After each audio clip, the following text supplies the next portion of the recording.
제가 다시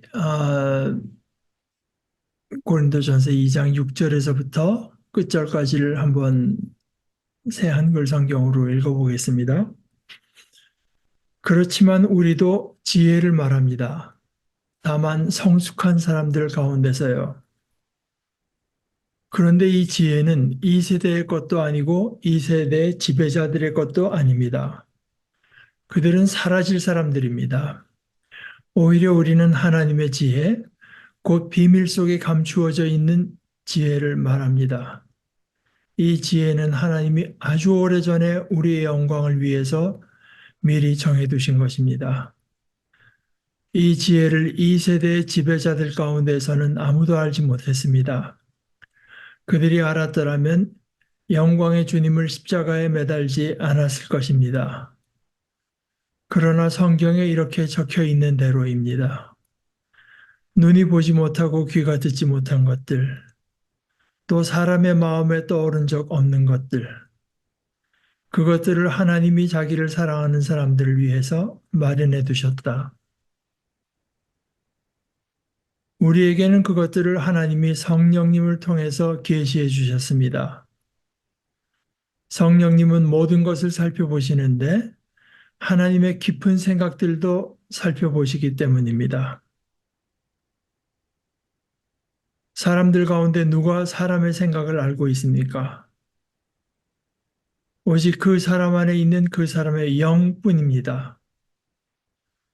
마찬가지로 하나님의 생각도 하나님의 영 말고는 아는 사람이 아무도 없습니다.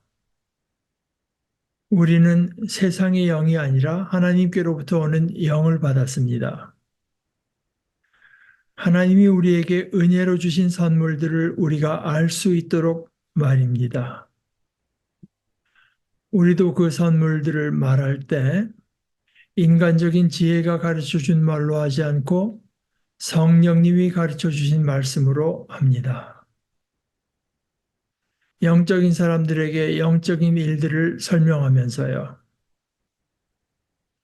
믿지 않는 사람은 하나님의 영의 일들을 받아들이지 않습니다. 그가 보기에는 그것들이 허무맹랑한 일이고 그것들을 알 수도 없어서입니다. 그것들은 영적으로 판단되기 때문입니다. 영적인 사람은 모든 것을 판단합니다. 그러나 바로 그 사람은 아무에게도 판단받지 않습니다. 누가 주님의 생각을 알았습니까? 그분을 가르쳐 드리겠습니까? 그러나 우리야말로 그리스도님의 생각을 품고 있습니다. 어, 그래서 오늘 본격적으로 등장하는 것은 이제 하나님의 성령께서 10절에 보면은 우리 9절에서는 우리 눈이 볼 수가 없고 귀가 듣지 못한 것, 들어본 적 없는 것, 그뿐만 아니라 사람의 마음에 떠오른 적이 없는 것들, 우리 눈이 보지 못하고 귀가 듣지 못하고 우리의 생각, 마음에 떠오른 적도 없지만 아주 귀한 무엇이 있다. 근데 그것이 우리가 볼 수 없고 우리가 듣지 못할 뿐 아니라 우리의 마음에 떠오른 적도 없는 것들이다.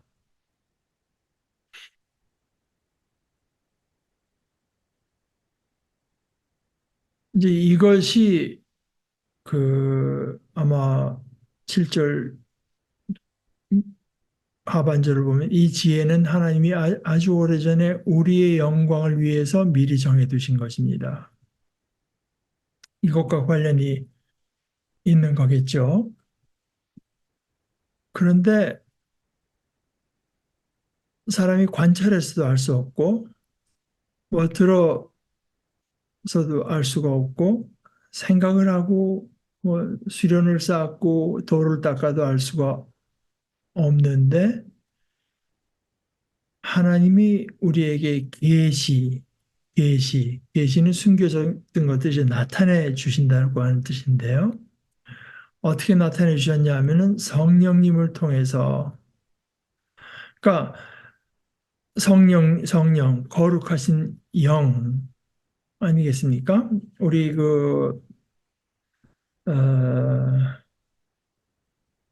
주일 예배 때마다 함께 고백하는 사도신경도 마찬가지고 니케아 신조 신경도 마찬가지인데 그게 이제 세 부분으로 나뉘어져 있습니다. 전능하사 천지를 만드신 하나님 아버지를 내가 믿는다. 그 다음에 예수님에 대해서도 그 외아들 우리 주 예수 그리스도를 믿는다. 그 다음에 성령을 믿는다. 이렇게 이제 삼위일체 하나님을 믿고 성자 예수님을 믿고 성령 하나님의 영을 믿는다.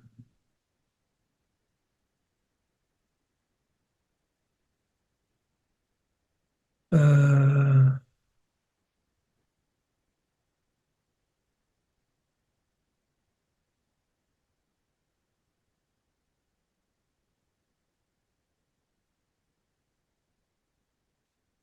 이 그걸 이제 성경에는 한 번도 안 쓰인 말이지만 아,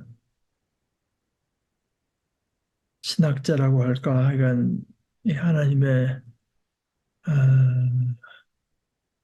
비밀을 이제 깊이 탐구한 이들이 천상 이것은 어, 삼위일체라는 그 어떤 생각이 없으면 정리를 할 수가 없다. 이제 어, 삼위일체라는 말은 조금 그 뜻을 제대로 옮기기는 그렇게 적절한 표현은 아닌 것 같습니다. 삼위 하면은 세 가지 위치, 일체, 한 몸. 그러니까 그거하고는 좀 영어로 이제 three persons라 그래요. 세 분인데 one substance. 그러니까 본질 그 내용은 똑같으신 세 분. 어,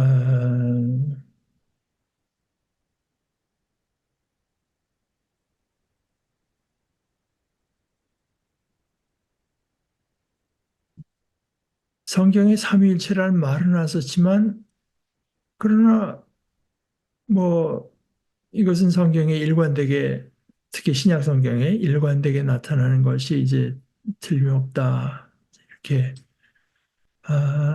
생각을 하고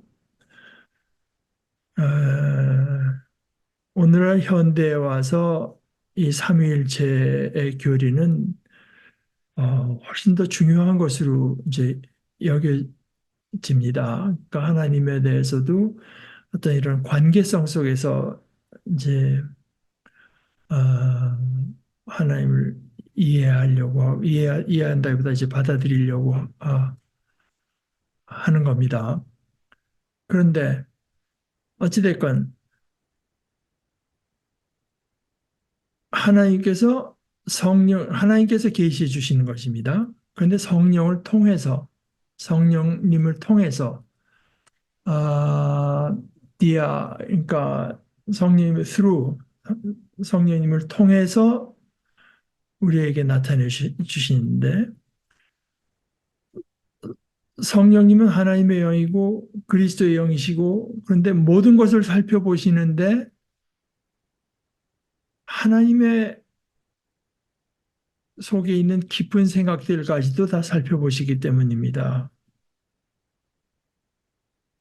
그런데 여기서 이제 하나님의 깊은 생각들도 살펴보시는데 동시에 우리와 관계하시는 이제 하나님이시죠. 성령님은. 그러니까 예수님께서 요한복음에서도 내가 이제 가면은 너희를 고아들처럼 두지 않고 내가 이제 파라클레테라고 하는데 그래서 내가 가면 또 다른 우리말로 이제 보혜사라고 말을 했지만 우리 편에 서서 이제 말씀하시는 분 뭐 지혜도 물론 주시죠.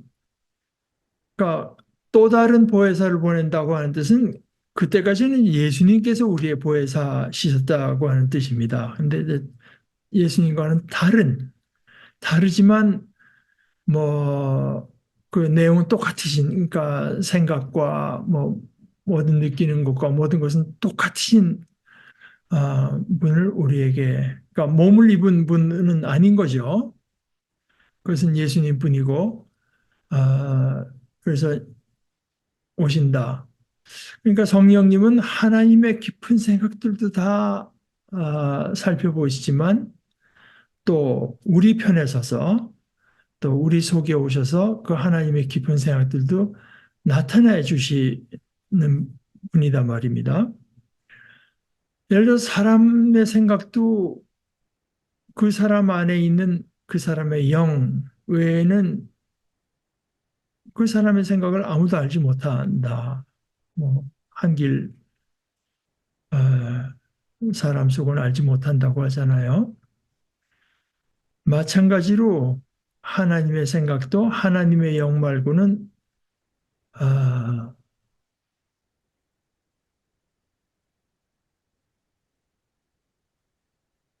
아는 사람이 없다. 아무도 알지 못하느니라.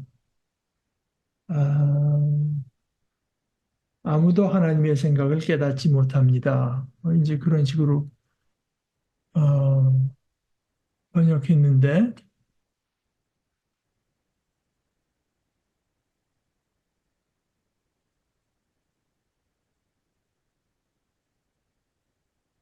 아무도 그 하나님의 뜻을 알 수가 없다.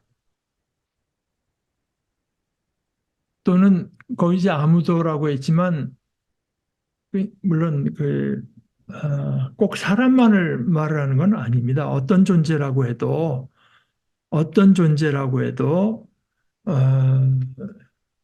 그 우데이스라고 하는 그 원어는 꼭 사람만 가리킨 것은 아니고요. 어떤 존재라고 해도 하나님의 영 말고는 하나님의 생각을 알 수가 없다. 근데 우리가 영을 받았는데 그 영은 물론 우리가 믿음을 고백해서 받은 거죠. 그러니까 하나님께서 예수 그리스도를 통해서 어, 우리에게 오셨습니다. 하는 것을 이제 우리가 믿을 때 그 믿는 사람에게 하나님께서 영을 사실 그렇잖아요. 뭐 믿지 않는데 어떻게 하나님의 영이 주어질 수 있겠습니까? 근데 우리 지난주에 말한 것처럼 선행, 하나님께서 우리 속에 오셔서 우리가 그야말로 믿을 수 있도록 어떤 그 준비를 시켜주셔서 우리가 이제 믿음의 길에 들어선 나는 것인데 그렇게 믿음의 길에 일단 들어서서 우리가 믿음으로 의롭게 된다고 하잖아요. 믿음으로 들어섰을 때 비로소 하나님께서 네가 이제 고백하기 때문에 너와 나는 바른 관계에 있다. 이제 뭔가를 할 수가 있다. 하는 이제 그 믿음으로 그러니까 다른 어떤 것으로도 안 되고 아, 하나님께서 우리를 그리스도 안에서 찾아오셨다고 하는 것을 이제 받아들일 때야 비로소 하나님과 우리 사이에 제대로 된 관계가 이제 아, 이루어졌다. 이제 그렇게 해서 우리는 또 하나님께로부터 영을 받는 거죠. 그래서는 그 영을 받아서 그 영은 하나님의 깊은 속에 있는 모든 생각도 아시는 그 영이 우리에게 와서 우리가 하나님께 얼마나 귀하며 우리가 하나님께 어떤 것을 은혜로 선물로 그냥 선물이라고 하는 것은 그저 우리가 뭘 잘해서가 아니라 우리가 무슨 자격이 있어서가 아니라 그냥 하나님께서 하나님 편에서 기뻐서 주신 것들을 우리가 알도록 성령께서 하시는 것은 하나님의 속도 아실 뿐만 아니라 우리로 하여금도 알도록 이제 하나님께서 영을 주셨단 말입니다.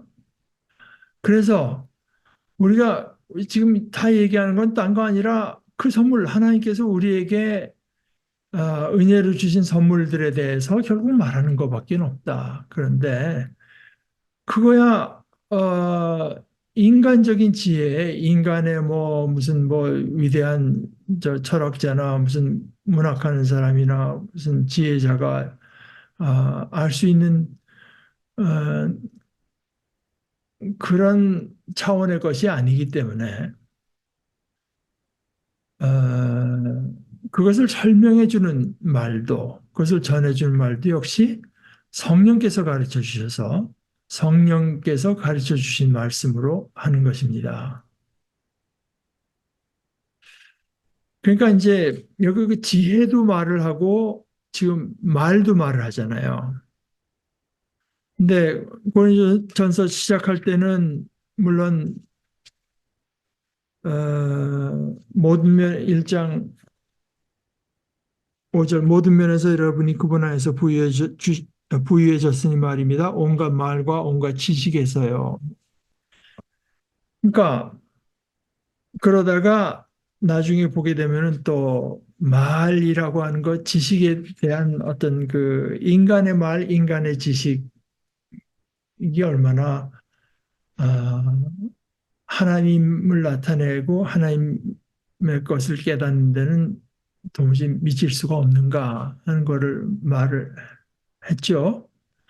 그래서 그런 어떤 그 인간의 지혜, 인간의 지혜에서 나온 어떤 말, 이런 것으로 하지 않고 성령께서 가르쳐 주신 말씀이 있고 그 말씀으로 합니다.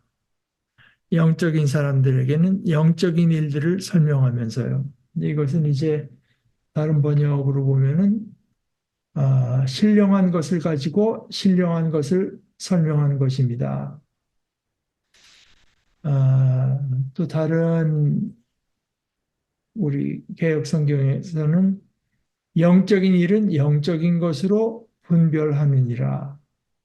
이제 영적인 것은 영적인 것으로 영적인 그렇게들 다 이제 주로 많이 번역했죠. 공동 번역에도 영적인 것을 영적인 표현으로 설명합니다. 카톨릭 성경에서는 영적인 것을 영적인 표현으로 설명하는 것입니다. 대개 이렇게 번역했지만 새한글 성경에서는 조금 영적인 사람들에게 영적인 일들을 설명하면서요. 뭐 그거는 그 번역의 문제고 어떻게든 이제 틀린 게 없습니다. 그런데 그 제가 가진 이제 English Standard Version이라고 하는 영어 성경은 제가 방금 읽은 그 한글 새한글 성경과 구애를 같이 했어요. 거기서는 어, spiritual truth, 영적인 진리를 영적인 사람들에게 해석해 주면서 해석해 준다. 이제 이렇게 그래서 사실 여기가 조금 이렇게 그 어, 그렇게 생각처럼 쉬운 데는 아닙니다. 요 귀절은 누구나 다 이 13절의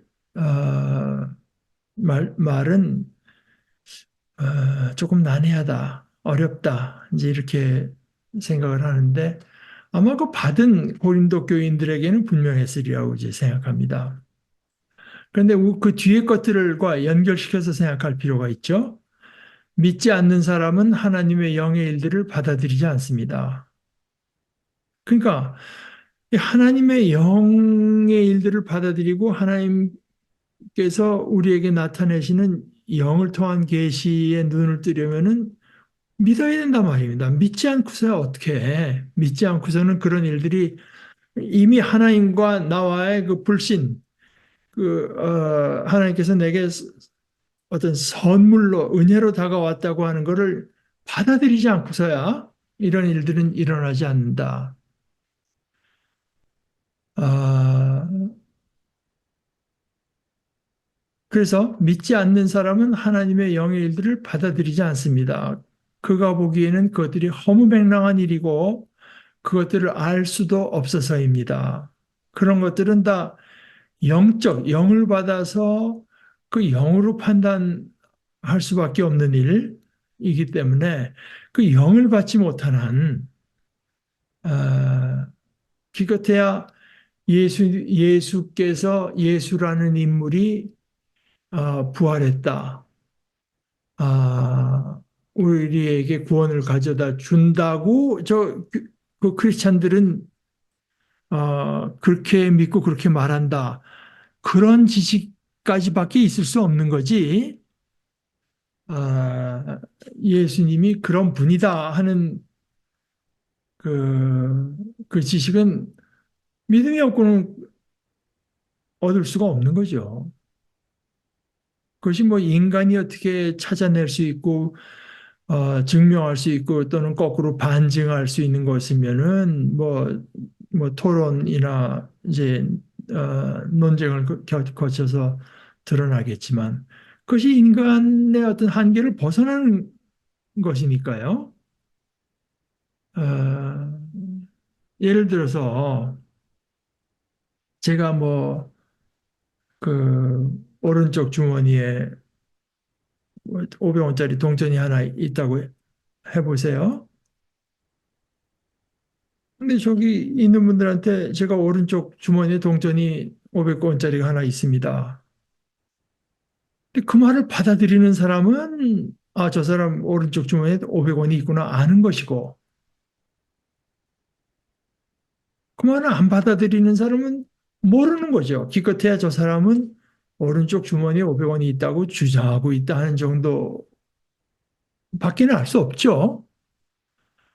근데 우리가 그 비유가 꼭 적절치 않으면 우리가 손에 가서 뭐 강제로라도 찾아보면 되겠지만 지금 우리가 말하는 거는 우리가 경험적으로나 어떤 우리의 논리를 갖고 찾아낼 수 있는 일이 아니기 때문에 결국 믿음으로 받아들이는 수밖에 없고 결국 그래서 이제 믿을 때 하나님께서는 이제 너와 나는 그 제대로 된 관계가 이제 됐다. 그래서 거기서부터 이제 하나님께서 거기서부터 가능한 일들을 우리에게 베풀어 주시는데 이제 그것이 그 하나님의 영이 우리에게 와서 우리가 받은 것들이 어떠한 것이며 이제 그런 것들을 나타내 주시는 것이고 그것도 또 그렇죠. 그때도 우리가 믿는 만큼 우리 것이 되는 것입니다. 믿는 만큼.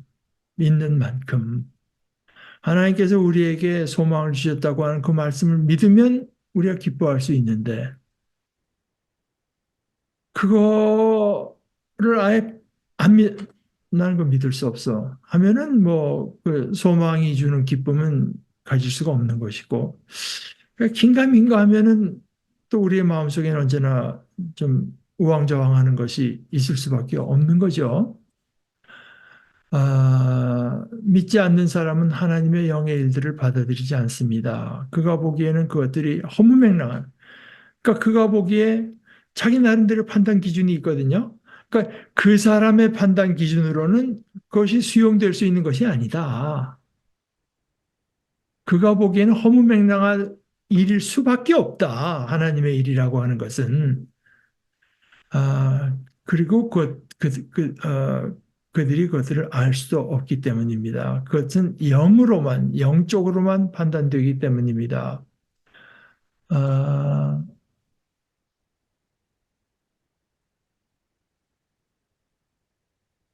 영으로 판단된다고 하는 건 다른 번역에는 그것은 영적으로만 판단할 수 있기에 이렇게 했고, 그런 일은 영적으로 분별되기 때문이라. 아, 또 공동 번역에는 영적으로만 이해할 수 있다. 이제 그렇게 했는데 이게 아, 아나크리노라고 하는 거는 이제 사전적인 뜻으로는 어, examine 영으로만 이제 검토할 수가 있고 어, 알아낼 수가 있기 때문이다. 그래서 영적인 사람은 모든 것을 판단하지만 바로 그 사람은 아무에게도 판단받지 않습니다. 이 말은 좀 우리가 조심해서 받을 필요가 있죠. 바울 사도가 여기서 과연 말하는 게 뭐냐 하는 거를 이해를 잘 해야지. 이게 이런 말들이 이제 예를 들어서 그 한 절만 딱 떼가지고 그냥 예, 내가 그 한국말 중에 뭐 제가 어느 목사님이 옛날에 하는 말이에요. 영권을 받는다. 영적인 권세, 영적인 권능을 받는다 이런 거 아니에요. 영권을 받아가지고 뭐 모든 것을 다 그냥 뚫어서 보고 판단 그런 뜻이 아니 그런 뜻이 아닙니다.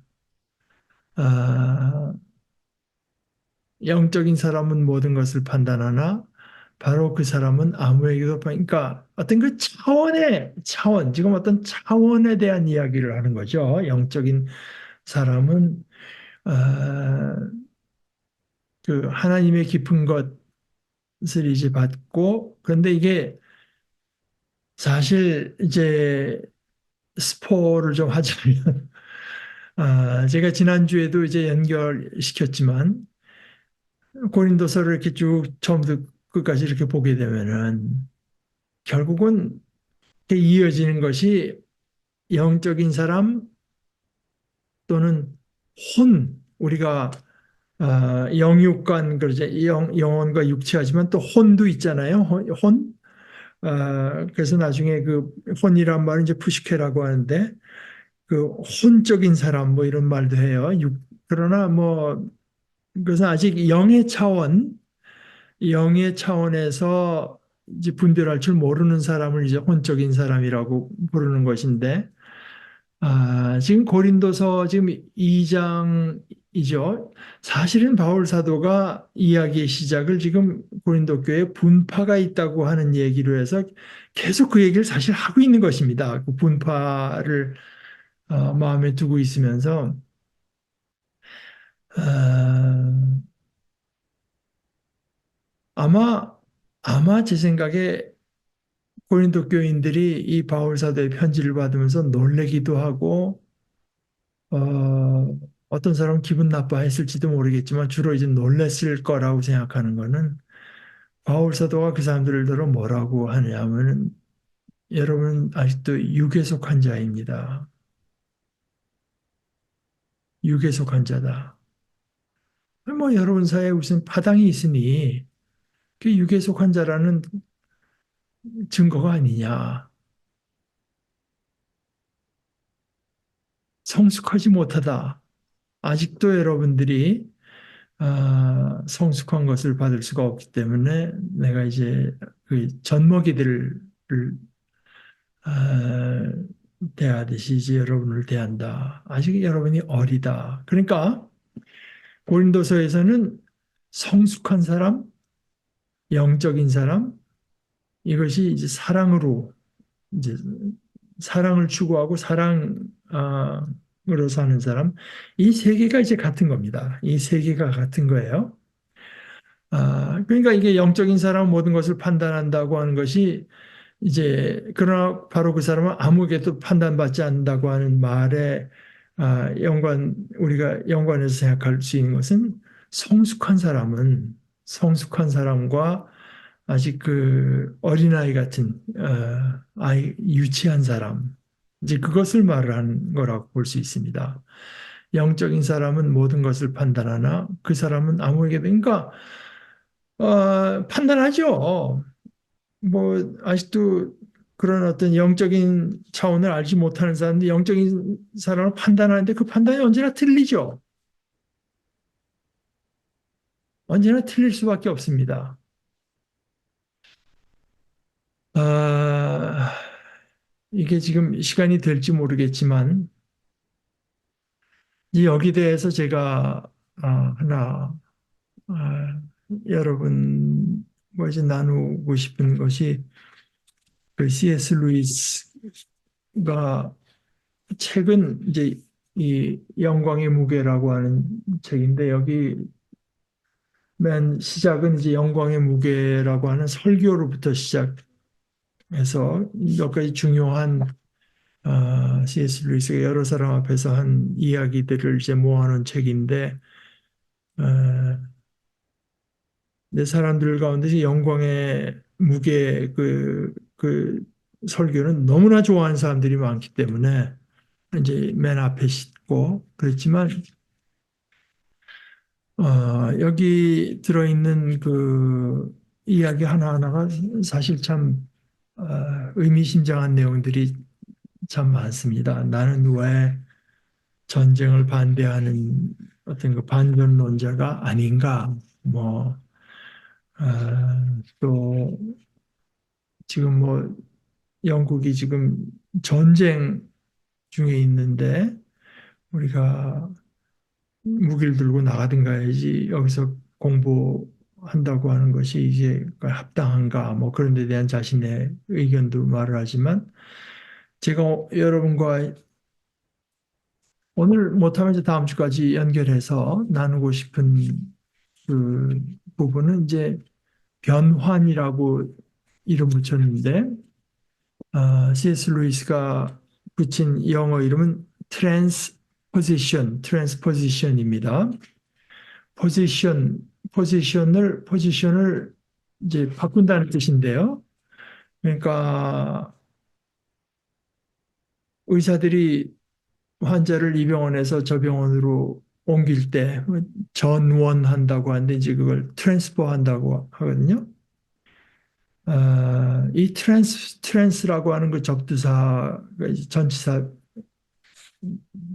네, 그게 대개 한 두 가지로 쓰입니다. 이렇게 옮기는 것도 있고, 이제 뚫고, 그러니까 투명하다, transparent 할 때는 이제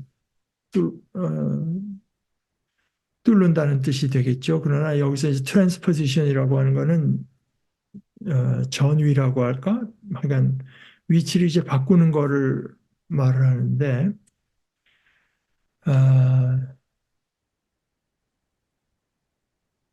나중에 이 글을 모아둔 사람의 이 얘기를 하면은 이 C.S. 루이스가 여러 사람 앞에서 이제 자기 이 트랜스포지션을 이야기를 하다가 중간에 너무 자기가 감정이 격해져 가지고 이 얘기를 잊지 못하고 실례하면 excuse me 하고 저쪽 가서 한참 감정을 추스리고 와서 이제 나머지 이야기를 마쳤다. 뭐 이렇게 하고 제가 언제도 한번 얘기했지만 이제 C.S. 루이스에 대해서 어떤 사람은 이제 이 모아둔 사람이 이렇게 말을 했어요. 루이스는 제가 읽어볼게요. 변환에 대해서 이 변환 트랜스fer 이것은 옥스퍼드의 옥스퍼드의 그 단과대학이 여러 개 있는데 그 중에 이제 하나인 맨스필드 단과대학, 맨스필드 칼리지의 학장이던 나다니엘 미클렘이라고 하는 사람이 요청을 해서 아, 거기 그 단과대학 예배당에서 1944년 5월 28일, 그러니까 아직도 2차 대전 중이겠죠. 중에 성령 강림절에 설교한 원고, 성령 강림 주일인데 이제 C.S. 루이스를 좀 설교해 달라 그래서 설교한 내용. 네, 그거 있고 나서 한 닷새 설교하고 나서 닷새 지나서 데일리 텔레그라프라고 하는 신문에는 이제 그 제목 그 기사의 제목이 옥스퍼드의 현대판 뉴만 그 유명한 감독이었죠. 이라는 제목으로 이런 기사가 실렸다.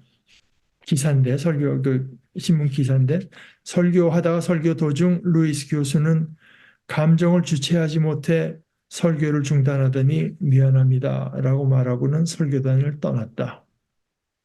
칼리지 학장인 미클렌 박사와 예배당 목사가 그를 도우러 갔다. 그 사이에 이제 앉은 사람들은 찬양을 했고 찬양 한 곡이 끝난 후에 루이스 교수는 설교단으로 돌아와 대단히 감동적인 어조로 설교를 마쳤다. 루이스는 픽션, 그러니까 소설도 썼으니까요. 픽션과 설교 모두를 통해 천국을 믿을 만한 곳으로 만들었고, 이 점에서 현대 어느 작가보다 성공했다. 아, 근데 이제 이 사람이 말하는 터프노크 교회에서 하는 말을 반복만 할 게 아니라 그 말을 이해하고 정말 자기가 믿고 믿었다면은 과연 그런 것이 무엇일까 하는 것을 상상력까지를 동원해서 자기 걸로 만들어야 된다. 이제 그것이 이제 평소의 주장입니다. 이것이 뭐 이렇게 짧은 그 설교라지만 그렇게 짧지는 않고 그러나 뭐 우리가 아까 말씀드렸다시피 안 되면 다음 주까지라도 이제 이어서 한번 이 사람의 생각, 제가 보기에도 상당히 그 우리에게 도움이 되는 내용이기 때문에 에, 생각을 한번 따라가 보는 게 좋을 것 같아요. 이제 시작을 이렇게 해요. 자기가 속한 영국 성공회는 오늘을 그리스도께서 승천하신 후에 초대 그리스도인들에게 그 베드로와 그 사도들을 위시한 크리스찬들에게 성령께서 강림하신 날로 기념합니다. 그런데 이제 그때 나타난 현상 중에 하나가 소위 방언이라고 하는 거죠. 어, 그런데 이 방언에 대해서 이제 자기가 어떤 그 어려움을 느끼고 있어서 그거를 그 거기서부터 이제 이 얘기를 시작하고 생각을 한번 나눠보는 건데요. 자기가 어, 느끼는 어려움은 뭐냐? 방언 교회에서 가서 보게 되면 갑자기 따다다다 하면서 이상한 말을 하고 알아들을 수 없는 말을 할 때도 있고 한데 이것이 단적으로 하나님께서 하시는 어, 일이라고 그렇게 딱 집어서 말할 수가 없다는 겁니다. 그냥 그 비슷한 현상이 다른 종교에서도 나타나고 아마 믿지 않는 사람들은 그걸 보면은 일종의 그 히스테리, 어, 신경의 흥분이 불현듯 나타나는 현상으로 설명할 것인데 심지어 믿는 사람 중에도 많은 방언 현상을 그렇게 이제 믿는 사람들이 에, 많다고 알고 있고 자기 역시 방언의 현상이 여러 군데서 나타나는데 그게 전부 다 성령께서 일하고 계신다고 믿기는 아무래도 어렵고 우리가 분명히 알 수는 없지만 이것이 어떤 신경의 어떤 작용이 아닌가 되게 그 뇌의 그 브로카라고 하는 데가 이제 심하게 자극을 받으면 그런 방언 현상들이 나타난다고 하죠. 이제 그것이 딜레마야. 자기가 가진 어려움 중에 하나인데 그런데 그걸 다 설명이 됐냐? 그게 아니지 않냐? 예를 들어서 사도행전에 나타난 이것은 생전 뭐 본도라든가 뭐, 뭐 갑바도기야 가본 적이 없고 뭐 이집트건 그 말을 배워본 적도 없는 사람이 그 언어로 말을 하는 거단 말입니다. 그 언어로 알아들을 수 있는 말로. 게다가 이것은 부활하신 주님께서 승천하시기 직전에 이걸 기다리라고 예고했던 일입니다. 그러니까 이제 어려움은 뭐냐? 자연적인 현상이면서 심리어 이거는 어떤 병적인 증상이기도 한 방언이 틀림없이 어떤 경우에는 성령의 목소리가 되기도 한다. 최소한 사도행전에 틀림없이 그게 나타난 것은 틀림없고 그래서 최소한 한 번, 그러나 뭐 한 번뿐은 물론 아니겠죠. 그렇다고 말해야 이제 될 것인데 이거 뭐 논리 잘 따지는 사람은 그렇게 뭐 지금은 이런 거 다른 때는 이런 거 이렇게 여러 가지 설명하는 게 이게 논리로도 이게 허점이 많다고 주장할지 모르는데 그러나 사실 꼭 그렇지 않다. 뭐 그러면서 예를 들어서 이 방언뿐이 아니라 예수 믿다면 신비주의자들 한국에서 대표적인 분 중에 하나 이제 그 일제시대 때 그때부터 있던 이용도 감리교 이용도 목사 같은 이가 그 쓰는 표현을 보면은 굉장히 관능적인 표현 예수님과 나와의 관계를 마치 거의 성적인 관계 비슷하게 이제 그런 언어와 이미지를 쓰기 신비가들이 그런 표현들을 많이 쓰는데 다만 신비가들이 말하는 거는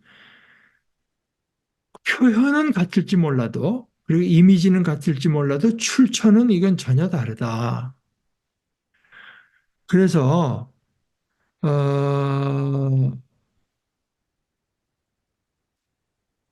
분명히 우리가 신앙과 관계없이 그저 경험하는 자연적인 현상이 있고 우리가 영적인 거라고 믿고 주장하는 게 있는데 이 둘이 어떤 데는 전혀 달라 보이지가 않는다. 이것을 이제 어떻게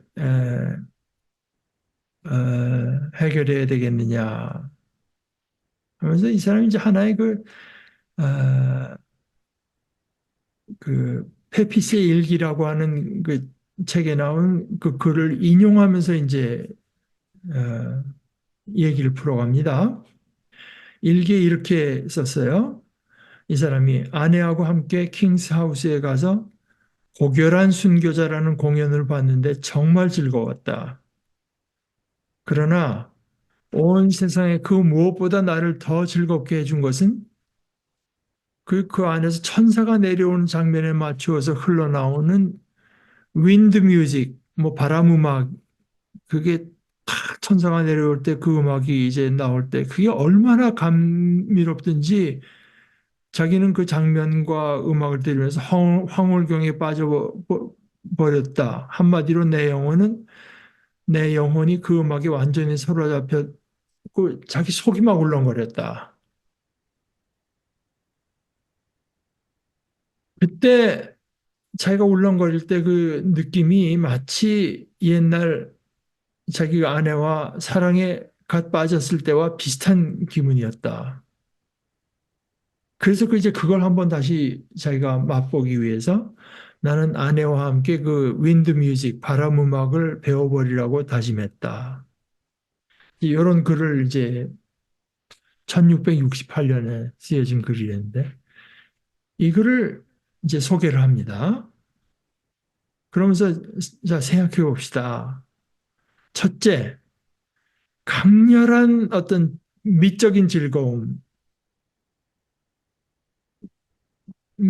이제 자기 몸이 반응했는데 그 울렁거린다고 하는 것은 사실은 전에 자기 아내와 사랑에 빠졌을 때도 그 비슷한 거를 느꼈고 또 사실은 그뿐만이 아니라 배멀미할 때도 거친 바다를 항해할 때의 상태와 구별되지 않는 그게 울렁댄다고 표현하지 않았느냐.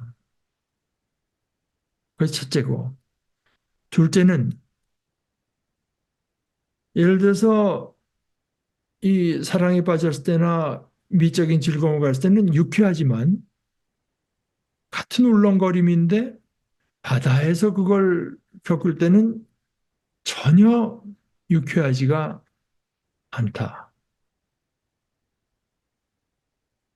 그랬는데도 이거를 예를 들어서 내가 배멀미에서 느꼈으면은 아주 불쾌하게 느꼈을 거지만 이 사람이 그걸 또 맛보고 싶어서 윈드 뮤직을 배워보겠다고 생각한 걸 보면은 이 사람이 그것을 다시 경험하고 싶어서 아주 안달했다고 하는 것을 알 수 있지 않느냐. 그래서 우리가 어떤 그 고상한 느낌, 뭐 고상한 체험, 강렬한 미적인 즐거움을 느낄 때 내가 뭘 느꼈나? 따지고 사실은 그냥 물리적인 감각밖에 없다. 두근거리는 거. 속이 막 울렁거린다고 표현을. 가슴이 두근거리거나 울렁거리는 그 느낌 외에는 다른 건 없다. 이 자기가 말한 요점이 바로 이건데요. 이 두근거림 또는 이 벌렁거림은 사실은 갑작스럽게 커다란 괴로움이 닥칠 때 느낌과 똑같다, 사실은. 똑같다. 차이점이 없다. 그래서 자기가 느낀 것만 가지고 판단을 내린다면은 아, 내가 기쁠 때도 이걸 느꼈고 괴로울 때도 느꼈으니까 기쁨과 괴로움 같은 건가? 또, 또, 그 울렁거리는 걸 맛볼까 봐 두려워하는 거하고 내가 음악을 다시 배워서라도 그걸 맛보고 싶어 하는, 그러니까 내가 가장 두려워하는 것이 바로 내가 가장 원하는 것이라고. 이게 뭐 말도 안 되는 결론이 아니겠느냐. 내가 느낀 것만 갖고 판단을 한다면은 그렇게 판단할 수밖에, 그것뿐이라면 그렇게 판단할 수밖에 없는데 이게 무슨 이거 말이 안 되는 판단이 아니겠느냐. 아, 그래서 이 두근거린다고 하는 거는 단순히 기쁨과 내가 기쁘다, 내가 괴롭다 하는 그 신호에서 그치는 게 아니다. 내가 기쁠 때 두근거리기도 하고 두근두근거려. 또는 뭐 빚쟁이가 찾아올까 봐 두근두근거릴 수도 있지만은 그래서 그 신호이기도 하지만 그걸로 그치는 것이 아니라 그 두근거림 자체가 기쁨과 괴로움이 됩니다. 내가 두근거려서 더 기뻐지고 두근거려서 더 괴롭고 그래서 이 기쁨의 경우에는 기쁨이 넘쳐 흘러서 그것이 우리의 신경 체계로 들어가면 그게 바로 기쁨의 절정, 기쁨의 완성입니다. 기뻐서 가슴이 두근두근 될 때 그게 진짜 기쁜 거다 이겁니다. 그런데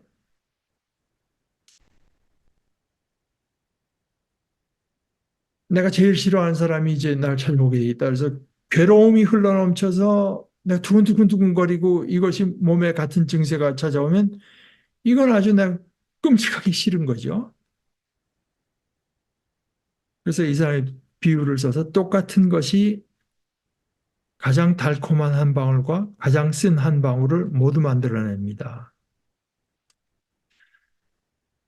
우리가 찾는 사례가 바로 이것이라고 이제 나가기 시작하는 거예요. 거기서부터 이제 생각이 나아가는데요. 자기는 우리가 오감으로 느끼는 거예요. 감각적인 느낌보다 감정적인 느낌. 감각적인 느낌은 아까 이제 두근두근거리고 뭐 짜릿하고 이런 건데요. 그거보다 감정적인 느낌, 기쁨이라든가 서러움이라든가 외로움이라든가 슬픔이라든가 이것이 더 높은 차원이라고, 높은 차원이라고 생각하는데 이것이 뭐 더 고상하다는 뜻이 아니라 이 감정이라고 하는 것이 우리가 육체에서 느끼는 어떤 이런 감각보다 훨씬 더 풍부하기도 하고 더 고상하기도 하고, 고상하게 풍부하기도 하고 더 다양하기도 하고 더 하다는 뜻입니다. 그래서 우리가 느끼는 어떤 감정과 우리가 경험하는 감각, 이거를 이제 잘 살펴본 사람이라면 한 세 가지는 동의할 수 있지 않을까. 첫째, 우리 몸의 신경 조직은 일단 여러 가지 감정에 꼭 반응을 한단 말입니다. 기쁠 때도 반응하고, 슬플 때도 반응하고, 외로울 때도 반응하고, 뭐, 그 신경 조직이 반응하는 거죠. 제일 적절하면서도 아주 그 절묘하게 이제 반응합니다. 둘째, 근데 이 감각이라고 하는 것이 여럿이긴 하지만, 그러나 감정보다는 훨씬 제한적이고, 우리가 느끼는 그 느낌의 종류도 감정의 종류보다는 훨씬 적습니다. 그렇게 다양하지는 않습니다. 그래서 이제 세 번째는 뭐냐? 우리 감정은 굉장히 다양하고 미묘하고 감각은 그렇게까지는 아니라서 한 가지 감각이 여러 가지 감정을 표현한, 그러니까 하나의 감각으로 한 가지 이상의 감정을 표현합니다.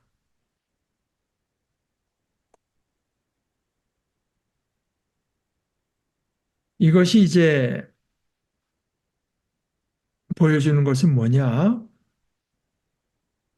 어떤 것 풍부한 것에서 빈약한 것으로 옮겨갈 때, 감정에서 감각으로 옮겨갈 때 나타나는 소위 트랜스포지션, 그걸 이제 변환이라고 뭐 내지 또는 적응, 적용, 각색 현상에 아주 이제 친숙한데 예를 들어서 그런 그 친숙한 것 중에 제일 우리가 쉽게 접하는 예가 이제 그림 그리기, 그림 그리기, 또 원근법 이런 거. 예를 들어서 정육면체라고 하는 건 정사각형이 6개 있는 거 아니겠습니까? 그림 그릴 때는 이제 어디가 찌그러진 것처럼 그리고 각도가 이제 꼭 다 90도인 것처럼 그리지 못하죠. 종이에다 그릴 때는. 그러니까 입체를 종이에다 그릴 때는 뭔가 좀 찌그러진 것처럼 그릴 수밖에 없잖아요. 근데 그 찌그러진 모양이 정육면체를 그릴 때만 그 찌그러진 모양을 이제 그리는 게 아니고, 그래서 그 교회의 지붕을 그릴 때도 똑같이 그 뾰족한 모양으로 이제 그리게 되고, 어, 예를 들어서 그 모양뿐만 아니라 이제 밝고 어두운 그런 것도요.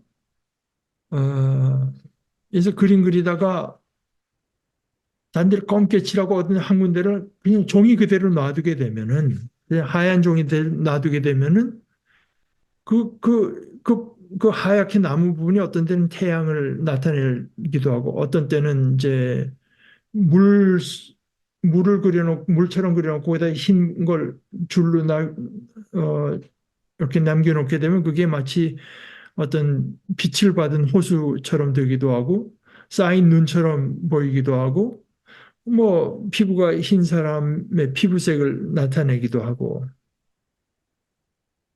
이것이 이제 그러니까 입체적인 것이 평면적으로 나타나고 더 높은 차원의 것이 이제 낮은 차원의 것으로 나타날 때 종이 하나 이렇게 남겨둔 거지만 그것이 그것으로 태양도 나타낼 수 어떤 때는 이제 달빛도 나타나게 그렇게 할 수밖에 없다 이 뜻입니다. 이게 트랜스포지션입니다. 그런데 이제 종이 이렇게 예를 들어 종이에 봐서요. 어, 여기 요거는 해가 뜬 거네. 이거는 달이 비친 거네. 이거는 그 종이 그림밖에 모르는 사람, 그러니까 태양을 모르고 이거 아는 사람은 절대로 알 수가 없다 이겁니다. 이런 그림이 있구나. 이제 할 따름이지.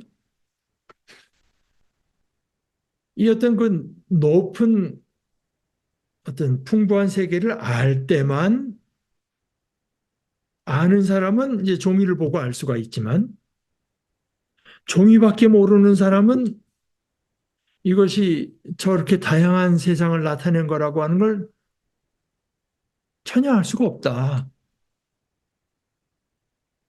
예를 들어서 관현악 오케스트라 할 때는 뭐 100명 중에서 뭐 나팔 부는 사람도 있고 북 치는 사람도 있고 여러 사람이 있는데 이걸 편곡을 해서 피아노 곡으로 이제 편곡한 거 있지 않습니까? 그런데 관현악 이걸 아는 사람은 아 이게 피아노 이게 첼로 소리를 나타내려고 한 거로구나. 나팔 소리를 저렇게 했구나. 알 수 있지만 관현악이라고 하는 모르는 사람 피아노만 아는 사람은 이것이 관현악 뭐 저렇게 엄청난 뭐 다양한 거를 나타낸 거라고는 알 도리 없다. 아, 이런 거죠. 그런데 이 낮은 차원의 것밖에 모르는 사람이 이 다양하고 풍부한 세계의 거를 나타낸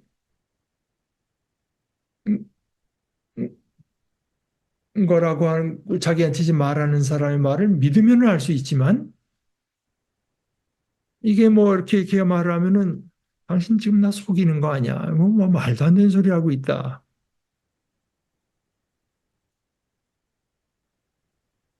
이렇게 말을 했어요. 당신은 지금 자꾸 뭐 입체라고 하는 걸 말을 하는데 당신은 어떤 생애 다른 세계와 입체라고 부르는 뭐 내가 상상할 수 없는 모양에 대해서 얘기를 계속하고 있는데 그래 결국 당신이 말하는 그 내용이나 나랑 얘기할 때 쓰는 어떤 그 뭐 이미지나 이런 걸 잘 들여다보고 다 듣다 보면은 그 전부 다 내가 아는 그 뭐 예를 들어서 이 사람들한테 말할 때요. 뭐 태양은 둥근 거예요. 둥글지 않잖아요. 그 구라고 하는 것이 그러나 그 사람한테 말을 할 때는 이제 둥근 걸로 설명할 수밖에 없지 않습니까?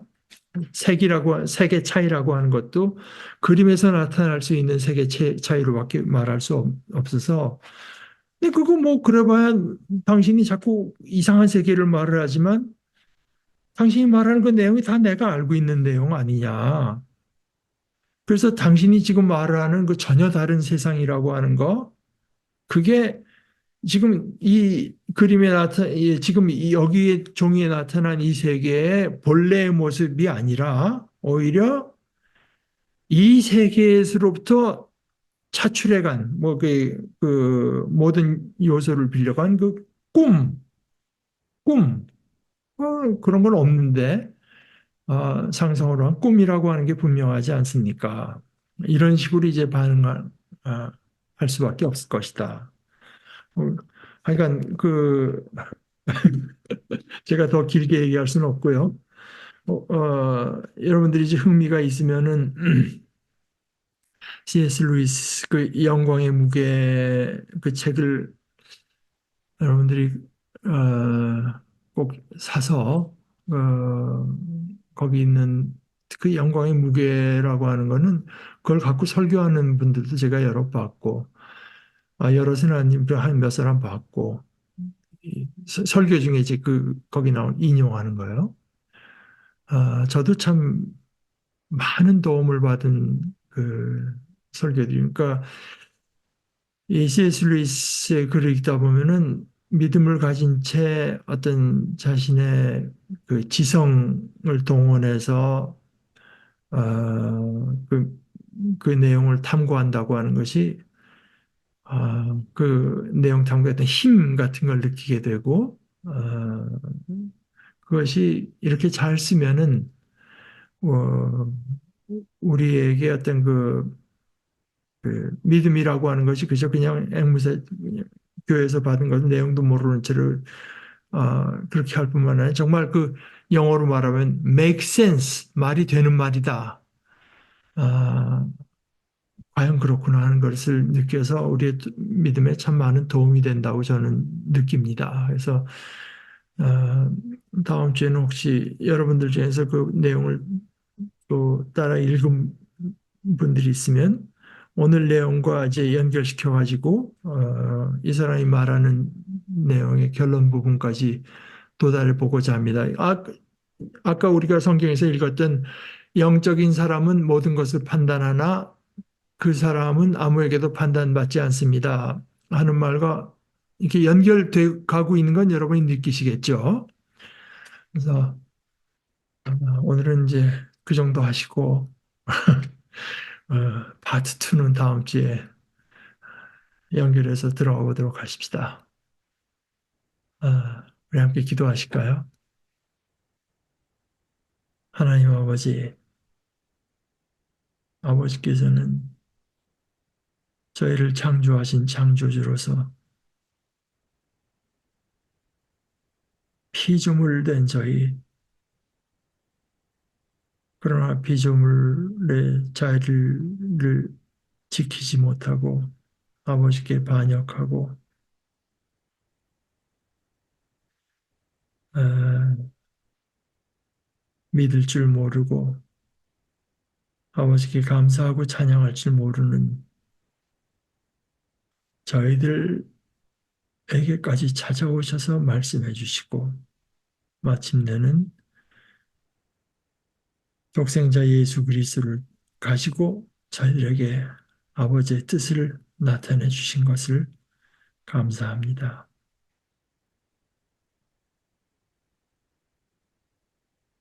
이 아버지의 마음, 아버지의 세계를